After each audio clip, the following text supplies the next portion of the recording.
નમસ્કાર દર્શક મિત્રો, સત્યમેવ જયતે લાઈવ ન્યૂઝમાં આપ સૌનું હાર્દિક સ્વાગત છે। બુલેટ ટ્રેનની કામગીરી પૂરજોશમાં ચાલી રહી છે, ત્યારે રેલવે સ્ટેશનથી ડેપો સુધીમાં ઊભી રહેતી ખાણીપીણીની 8 જેટલી લારીઓના ધારકોને આગામી 6 મહિના સુધી વિસ્તારમાં ખાણીપીણીની લારીઓ ઊભી નહીં રાખવા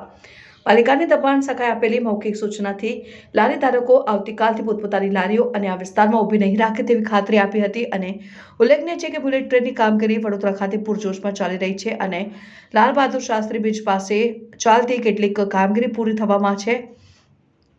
આ ઉપરાંત ઓવરબ્રિજ પર પિલરો મૂકવાની કામગીરી પણ પૂરી થઈ ગઈ છે, જ્યારે બીજી બાજુ હવે લાલ બહાદુર શાસ્ત્રી બ્રિજથી આગળ સ્ટેશન તરફ આવતા બુલેટ ટ્રેન અંગે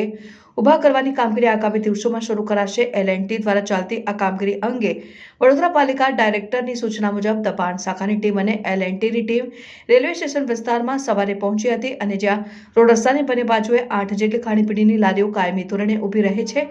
તેથી આ તમામ લારી ધારકોને આગામી 6 માસ સુધી આ વિસ્તારમાં ખાણીપીણીની લારીઓ ઊભી રાખવી નહીં અને અન્ય કોઈ દબાણ કરવું નહીં